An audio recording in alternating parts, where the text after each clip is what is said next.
बिलाल सजवारी जी, कितना जुल्म, कितनी ज्यादती हुई है। बेचारे 5 सवाएं वो हेलीकॉप्टर से करने की सोच रहे थे और 5 सवाओं की जगह उनको गली गली मोहल्ले मोहल्ले जाके लोगों के हाथ पैर जोड़ने पड़ेंगे। विधायकी का चुनाव बड़ा मुश्किल भरा होता है। कहना पड़ेगा हम आपके इलाके के खड़ंजा बिछाएंगे, नाली ठीक कराएंगे।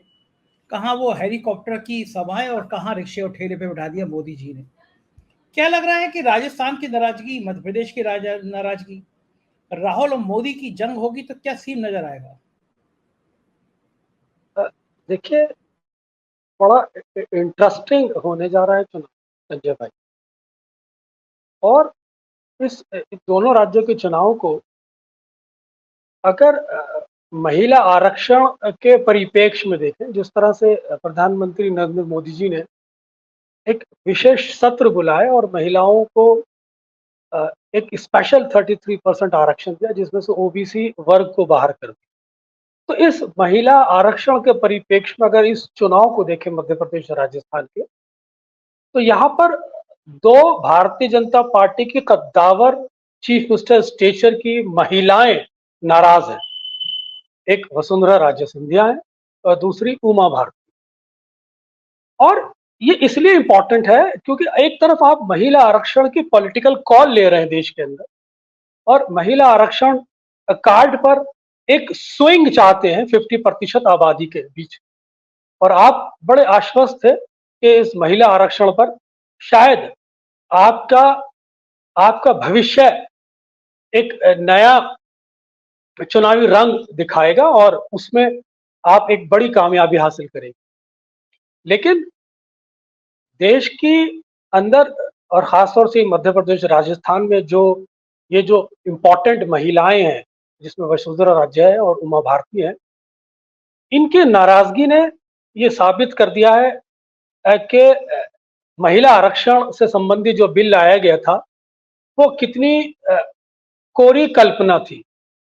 अब अगर आप पर्टिकुलर राजस्थान की बात करें, देखिए, वसुंधरा राजे को काफी समय से साइड लाइन करने के लिए जो भारतीय जनता पार्टी के केंद्रीय लीडरशिप जो काम कर रही थी, उसके अंदर गजेंद्र शेखावत, जो एक राजपूत बिरादरी से नेता होते हैं, शेखावटी से आते हैं और जैतपुर से चुनाव लड़ते हैं।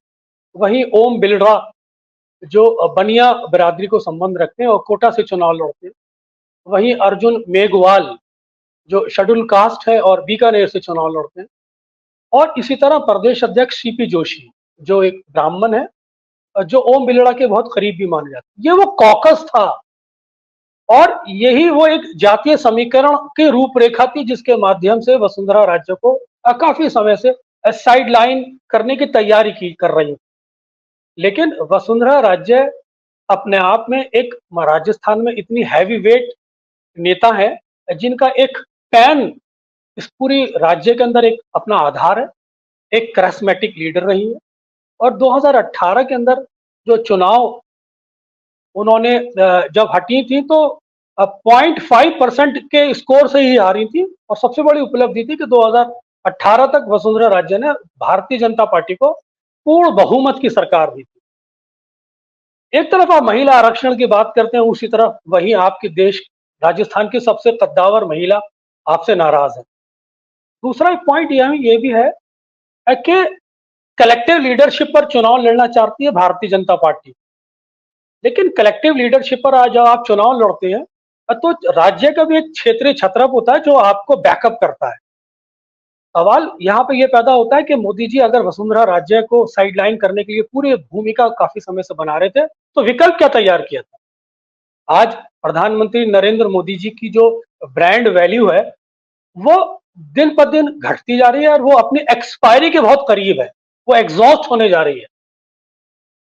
वही आप डबल इंजन की सरकार कहते हैं, जहां आप खुद अपना स्टेट का एक इंजन अपने आप से अलग कर रहे हैं। कलेक्टिव लीडरशिप पे आप चुनाव लड़ना चाहते हैं, राज्य के छत्रप आपके साथ नहीं है। एक मैसेजिंग बार बार करने की कोशिश कर रहे हैं आप वहां पर। और विपक्ष जब जब किसी भी चुनाव में उतरता है तो उसकी पहली ये कोशिश होती है कि वो एक ये मैसेज दे कि हम लोग यूनाइटेड है। इस मोर्चे पर भारतीय जनता पार्टी पूरी तरह विफल नजर आ रही है। वहां पर बहुत सारे खेमों में भारतीय जनता पार्टी बटी हुई है। रोज खबरें ये आती हैं कि आज कोई छोड़ के जा रहा है, आज कोई छोड़ के जा रहा है। चुनाव बहुत करीब है और इसके दूसरे रूप से अगर आप देखें तो कांग्रेस की जो जो स्कीम्स हैं, जनहित सरोकार से जुड़ी हुई स्कीम्स हैं, जिसमें वो 2000 यूनिट बिजली फ्री किसानों को दे रही है, 200 यूनिट बिजली फ्री आम आदमी को दे रही है, पशुधन से रिलेटेड वो 80,000 रुपए 2 पशु मर जाने पर आपको फौरन मुआवजा दे रही है, 500 रुपए का गैस सिलेंडर दे रही है। तो ये वो योजनाएं हैं जो राज्य के अंदर नीचे का जो वोट बैंक होता है, धरातल से जो जुड़ा वोट बैंक होता है, जिसे सी वोटर भी कहते हैं, वो आपसे जोड़ता है इन स्कीमों के माध्यम से। और सबसे महत्वपूर्ण बात यह होती है संजय जी कि जब जब राज्य के चुनाव आते हैं तो ब्यूरोक्रेसी को आइडिया लग जाता है कि स्टेट के अंदर क्या होने जा रहा है। अगर ब्यूरोक्रेसी को ये आइडिया हो जाता है कि अगर गहलोत साहब की सरकार जा रही है तो वो नेगेटिव रिएक्ट करने लगती, लेकिन अभी तक ऐसा कोई संदेश नहीं मिला है राजस्थान की ब्यूरोक्रेसी से जिसके आधार पर यह कहा जा सके कि ब्यूरोक्रेसी नेगेटिव रिएक्ट कर रही है। वो पूरी तरह स्टेट गवर्नमेंट की स्कीमों को धरातल पर उतारने में जुटी हुई है। ये एक पॉजिटिव एक संकेत है जो ये बताता है कि परिस्थितियां और हालात कांग्रेस के पक्ष में खड़े हैं और राहुल गांधी की जो एक ग्रोइंग इमेज है, जिस तरह से जनसंपर्क है, ओबीसी आरक्षण को वो लागू करने की बात कर रहे हैं, जिस तरह से वो जातीय जनगणना की बात कर रहे हैं, जिस तरह से उन्होंने अपने कुनबे को यूनाइट करके रखा है, जिस तरह से बहन और भाई की राजस्थान में एक अपील है, ये सारी परिस्थितियां बताती हैं कि कांग्रेस का मौजूदा समय में पलड़ा भारी है और भारतीय जनता पार्टी एक रिस्की फैक्टर पे खड़ी है। वहीं अगर आप मध्य प्रदेश की बात करें तो उमा भारती नाराज है। उमा भारती के अगेंस्ट भारतीय जनता पार्टी ने प्रहलाद पटेल को खड़ा कर दिया है एक विकल्प के रूप में। उमा भारती और नेगेटिव रिएक्ट कर रही है। ओबीसी परिप्रेक्ष्य में बहुत महत्वपूर्ण नेता हैं और उनकी नाराजगी इस चुनाव को, खासतौर से मध्य प्रदेश को, बहुत ज्यादा डैमेज करेगी। साथ साथ सांसद आप वहां लड़ा रहे हैं, 3-3 केंद्रीय मंत्री लड़ा रहे हैं। और एक और सबसे महत्वपूर्ण फैक्टर जो निकल के आया है वो मोनिका भट्टी का है, जो आदिवासी समाज से आती हैं और उनके वो समय समय पर सनातन धर्म पर वहां पर के विरुद्ध बयानबाजी करती रही और अमरवाड़ा से मेरा ख्याल है उनको टिकट कंफर्म हुआ है। ये भी एक सनातन वर्सेस जो एक आदिवासी समाज की जो एक विरोधाभासी है वहां पर जन्म दे रहा है। कैलाश विजयवर्गीय का आपने वीडियो मेरे को दिखाया, उनके बेटे को टिकट दिया जाना था, अब्बाजान को थमा दिया। कांग्रेस ने वहां पर जो ओबीसी जनगणना की बात की वो बहुत ज्यादा फेवर में जा रही है। 500 रुपए का सिलेंडर वहां पे भी दे रही है, 100 यूनिट बिजली फ्री दे रही है और 200 यूनिट बिजली हाफ दे रही है।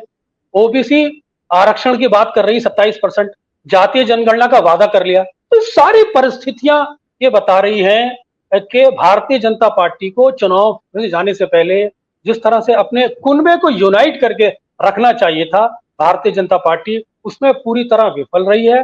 डबल इंजन की सरकार ने अपना खुद एक इंजन अपने आप से अलग कर लिया है और मैं यकीन के साथ कह सकता हूं अगर प्रधानमंत्री नरेंद्र मोदी जी इसी पैटर्न पे चले तो कहीं ऐसा ना हो कि कर्नाटक में आखिरी अंतिम समय में जिस तरह से उन्हें येदियुरप्पा के थोड़ी में हाथ डालना पड़ा था, हाथ में हाथ लेकर घूमना पड़ा था, ऐसी परिस्थिति ना पैदा हो जाए कि कल को जो ईगो क्लैश वसुंधरा के साथ है, उमा भारती के साथ है, कल उनको झुक के मिलना पड़े।